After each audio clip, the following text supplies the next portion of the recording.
जरा सोचिए, हजारों किलोमीटर दूर किसी और देश में कोई भू राजनीतिक संकट या लड़ाई चल रही हो और उसका सीधा असर अचानक आपकी रोजमर्रा की जिंदगी पर पड़ने लगे। आपके घर की शादियों की प्लानिंग या फिर आपके ऑफिस आने जाने के तरीके पर। सुनने में थोड़ा अजीब लग सकता है ना? लेकिन असल में आज यही हो रहा है और सब कुछ आपस में गहराई से जुड़ा हुआ है। आज के इस एक्सप्लेनर में हम इसी डोमिनोज इफेक्ट को डिकोड करेंगे। हम समझेंगे कि कैसे ग्लोबल ऑयल शॉक और दुनिया भर में चल रहे तनाव हमारी अर्थव्यवस्था पर इतना गहरा असर डाल रहे हैं। हम देखेंगे कि कैसे ये बड़े बड़े मैक्रो लेवल के खतरे हमारे माइक्रो लेवल के रोजमर्रा के फैसलों को बदलने का दबाव बना रहे हैं। तो चलिए जल्दी से देखते हैं कि आज हम क्या क्या कवर करने वाले हैं। हम बात करेंगे ग्लोबल ऑयल शॉक की, फिर देखेंगे कि भारतीय अर्थव्यवस्था को कैसे सुरक्षित रखा जा रहा है। इसके बाद सोने की खरीद पर रोक, वर्क फ्रॉम होम की वापसी, वेड इन इंडिया पहल और अंत में भविष्य की तैयारियों पर चर्चा करेंगे। शुरुआत करते हैं हमारे पहले पॉइंट से, ग्लोबल ऑयल शॉक और हॉर्मुज जलडमरू मध्य यानी स्ट्रेट ऑफ हॉर्मुज में आई रुकावट। इस पूरी स्थिति की असली जड़ है अमेरिका, इजराइल और ईरान के बीच चल रहा संघर्ष, जिसने इस बेहद अहम समुद्री रास्ते पर भारी दबाव बना दिया है। अब इस तनाव का सीधा असर कहाँ दिख रहा है? हमारी कीमतों पर।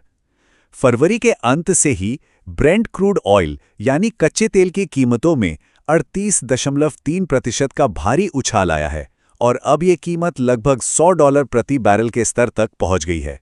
ये सच में एक बहुत बड़ा स्पाइक है जो पूरी दुनिया की सप्लाई चेन को हिलाकर रख रहा है।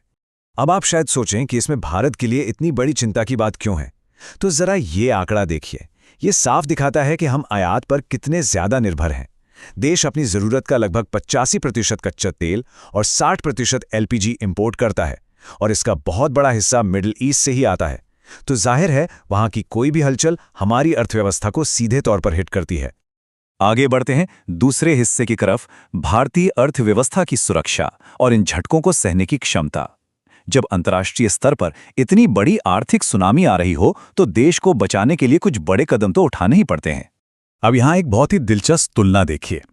पिछले 70 से भी ज्यादा दिनों के ग्लोबल आंकड़े बताते हैं कि दुनिया के कई देशों में ईंधन की कीमतों में 30 से 70% तक की भारी आग लगी है।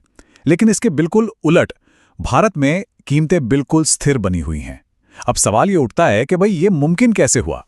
तो असल बात यह है कि इस स्थिरता के पीछे एक बहुत बड़ी कीमत चुकाई जा रही है। भारत की जो ऑयल मार्केटिंग कंपनीज हैं वो घरेलू बाजार में कीमतों को न बढ़ने देने के लिए रोजाना, ध्यान से सुनिएगा, रोजाना लगभग 1000 करोड़ रुपए का नुकसान उठा रही हैं।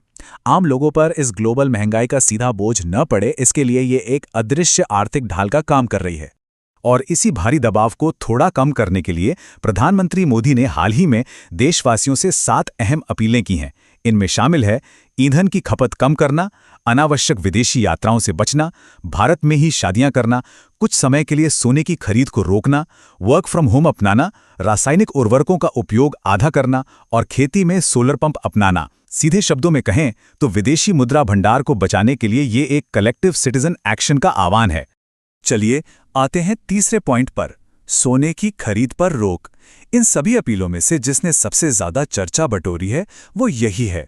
यहां हमारी सुरक्षित निवेश की सदियों पुरानी परंपरा और देश की तुरंत आर्थिक जरूरत के बीच एक सीधा टकराव देखने को मिल रहा है। इस स्लाइड का ये नंबर काफी हैरान करने वाला है।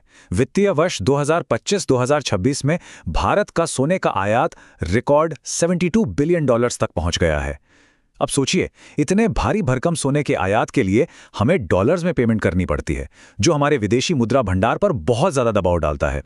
इसी पूरी सिचुएशन को मुंबई के झवेरी बाजार के एक ज्वेलर ने बहुत ही गहराई और सटीकता से समझाया है। उन्होंने कहा, हमें इस समय सोने से ज्यादा पेट्रोल की जरूरत है। और सच कहूं तो बात बिल्कुल पते की है।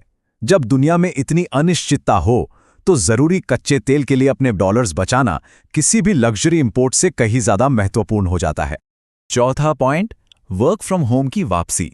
कैसे हमारा डिजिटल सफर देश का ईंधन बचा सकता है। एक और बड़ा रिस्पॉन्स जो सामने आ रहा है वो ये है कि आईटी कर्मचारी यूनियनें अब रिमोट वर्क को अनिवार्य रूप से लागू करने की मांग कर रही हैं। जरा इस बदलाव को देखें। महामारी के दौरान वर्क फ्रॉम होम का मेन फोकस क्या था? हमारी हेल्थ और सेफ्टी। लेकिन 2026 के इस दौर में इसके पीछे का लॉजिक बिल्कुल बदल गया है। आज इसे राष्ट्रीय स्तर पर ईंधन की खपत कम करने, ट्रैफिक घटाने और अंततः विदेशी मुद्रा बचाने के एक टूल के रूप में देखा जा रहा है। मतलब कोविड के दौरान जो मजबूत डिजिटल इंफ्रास्ट्रक्चर बना था, अब उसका इस्तेमाल सीधे सीधे इकोनॉमी को बचाने में करने की बात हो रही है। अब बात करते हैं 5वें हिस्से की, वेड इन इंडिया पहल।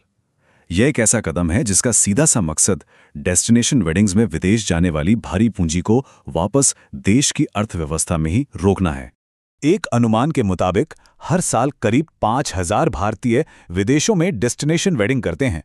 और जरा इस अमाउंट पे गौर कीजिए, इस पर लगभग 75,000 करोड़ से लेकर 1 लाख करोड़ रुपए तक खर्च होता है।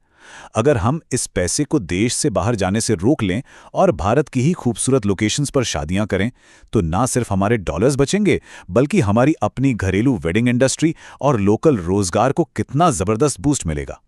और अब हमारा आखिरी सेक्शन, भविष्य की तैयारी। इन सब नागरिक स्तर की चीजों के बाद ये देखना भी जरूरी है कि सरकारी स्तर पर रक्षा मंत्रालय और बाकी विभाग भविष्य की चुनौतियों के लिए कितनी तैयारी कर रहे हैं। तो अच्छी खबर यह है कि रक्षा मंत्री की अध्यक्षता में हुई बैठक के जो आंकड़े सामने आए हैं वो काफी आश्वस्त करने वाले हैं। सरकार के पास अभी जरूरी चीजों का एक बहुत ही मजबूत बफर मौजूद है। हमारे पास 60 दिनों का कच्चा तेल, 60 दिनों की प्राकृतिक गैस और 45 दिनों का एलपीजी स्टॉक पूरी तरह तैयार है। इसके साथ ही हमारा विदेशी मुद्रा भंडार $703 बिलियन के मजबूत स्तर पर है और किसानों के लिए उर्वरकों का भी पर्याप्त स्टॉक है। ये सारी तैयारी इसलिए है ताकि किसी भी इमरजेंसी में सप्लाई चेन न टूटे और कोई घबराहट ना फैले। और अगर हम लॉन्ग टर्म की बात करें तो एक और बहुत ही पॉजिटिव ट्रेंड है। भारत की ऑयल इंटेंसिटी लगातार गिर रही है। इसका मतलब है कि जीडीपी की प्रति इकाई के लिए हम जितना तेल इस्तेमाल करते थे, अब उससे कम कर रहे हैं।